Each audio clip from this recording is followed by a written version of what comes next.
Greetings everyone. How are you? I just wanted to share a little bit of love and light, if you will. I've been doing some thinking the last 3 days, and this topic just keeps coming over my head for such a time as this. For such a time as this. And this is coming from the story of Esther, the book of Esther, if you will. And I study a little bit of everything, read everything. That's how I was taught and raised. Bible, Quran, you name it. All kinds of literature.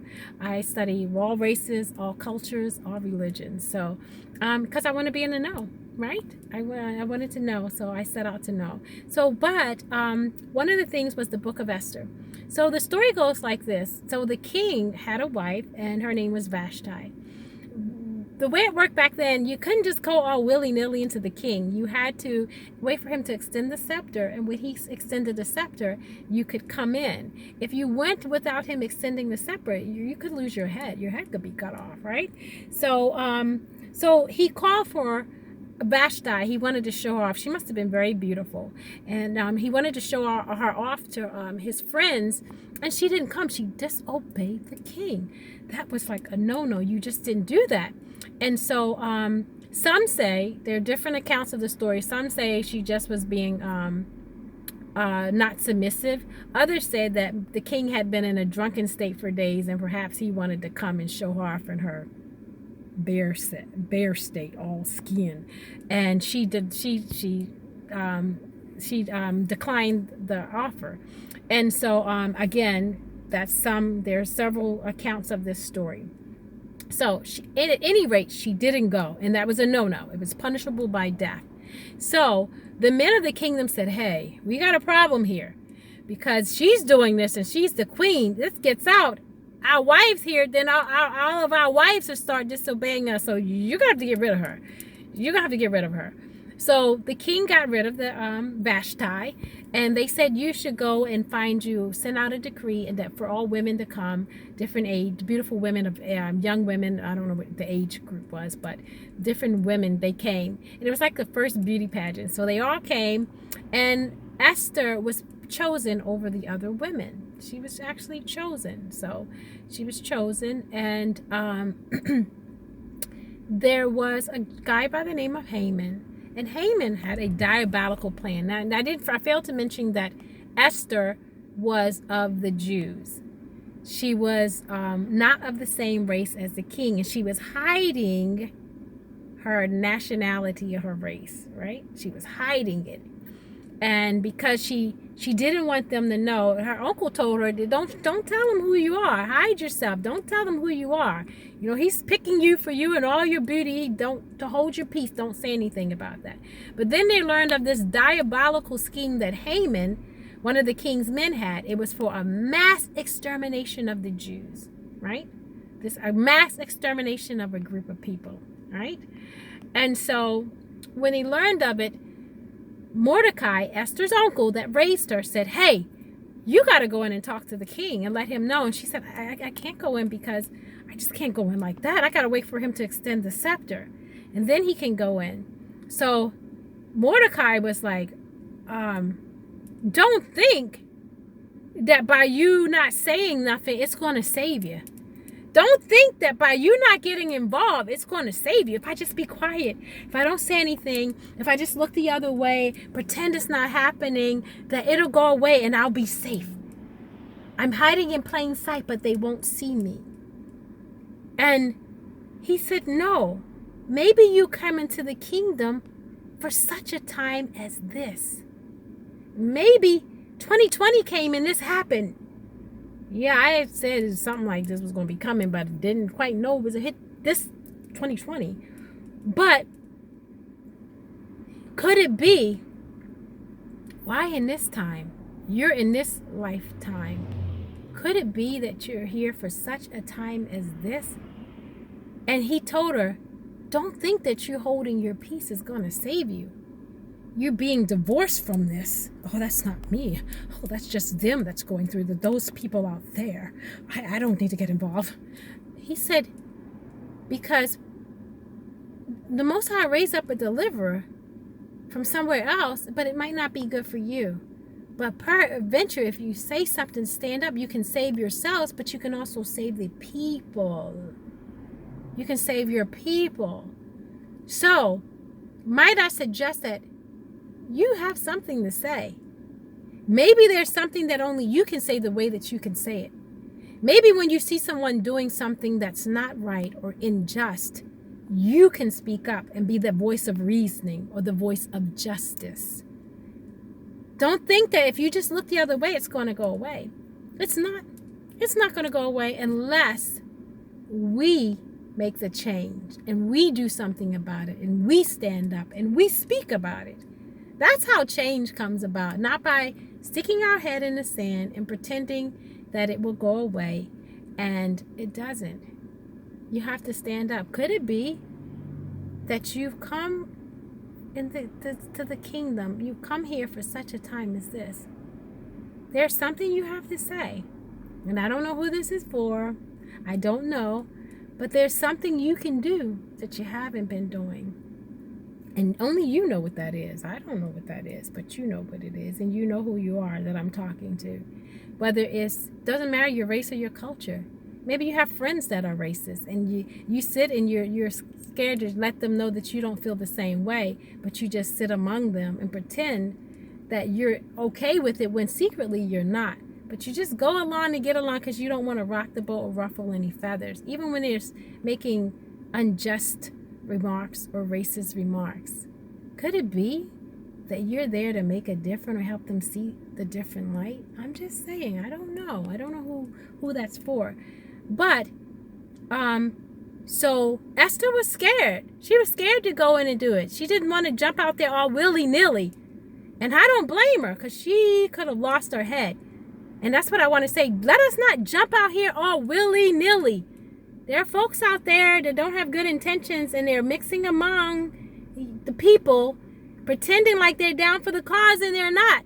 Esther knew she couldn't go out there all willy-nilly. So my advice is, don't go out there all willy-nilly thinking that everybody got your back, because they don't.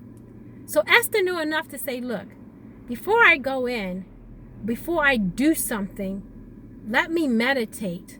Let me seek the Most High. Let me go within to see what it is I need to do and how I need to go about it. So I don't just go out there all willy-nilly. Let me get instructions from another level, from within, from on high.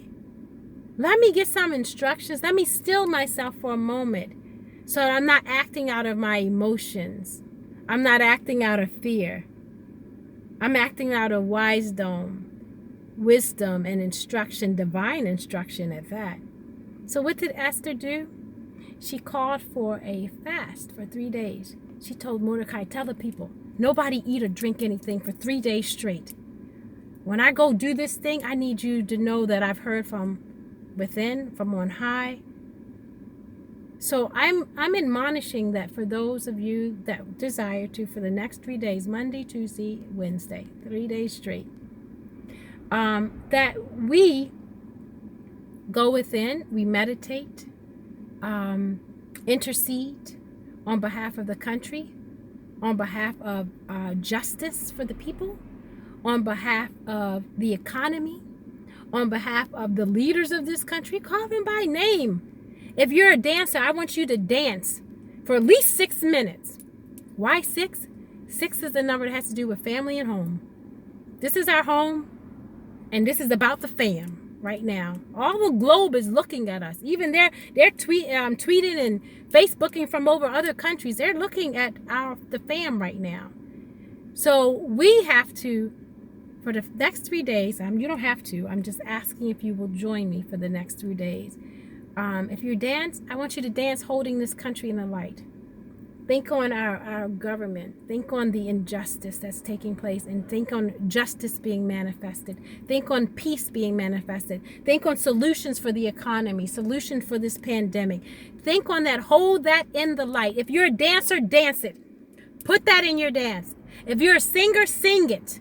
If you play the tempura, I hope you hear me. I know you played the other night. I felt you. I heard you through your music. Get on. If you play an instrument, I want you for the next 3 days, Do it. Whatever language is your language, your divine language, you know what that is. I want you to do it for the next 3 days. At least 6 minutes.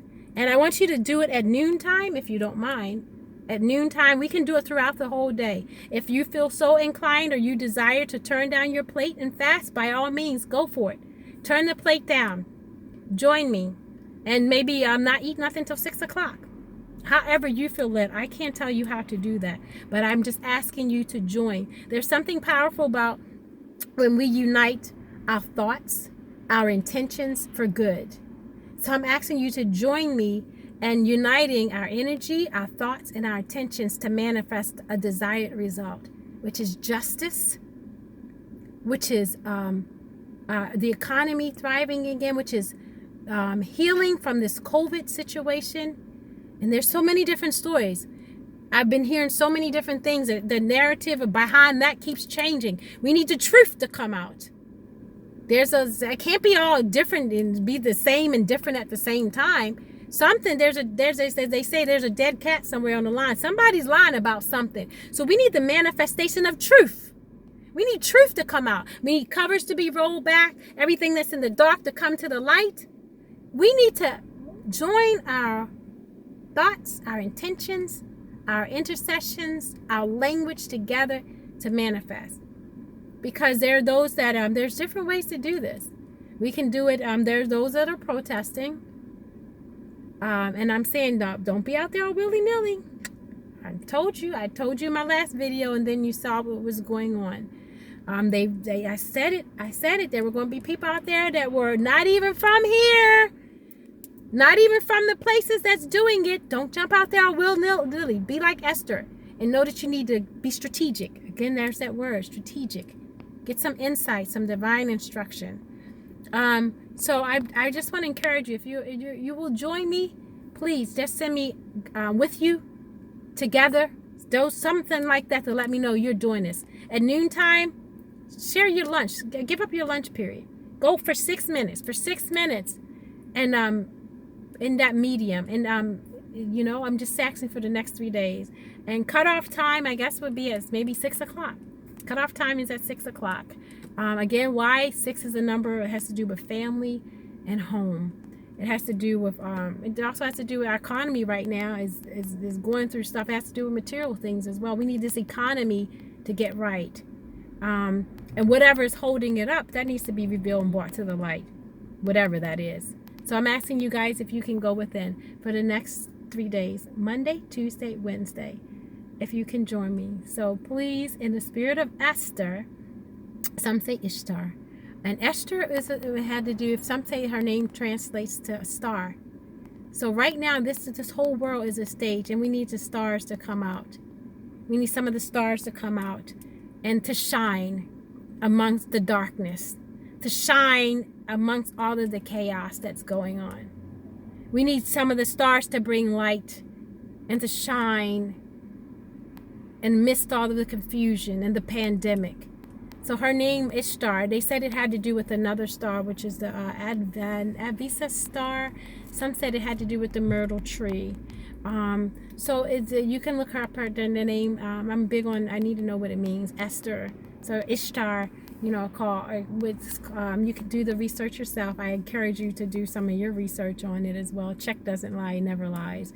Yeah, and I think that's it. I'm just about signing off. So please send me a message, hit me up, or just say I'm in with you together, and let's do this for the next 3 days. So however that resonates with you, however that speaks within you, let's do it. We can do it, guys, because sometimes we wrestle not against flesh and blood, but against, for those of you that know that, you can fill in the blank. Sometimes we're not just wrestling against flesh and blood, but we're wrestling against. So this has to be done on so many levels and so many angles and on so many fronts. So join me. Peace and love. Mwah.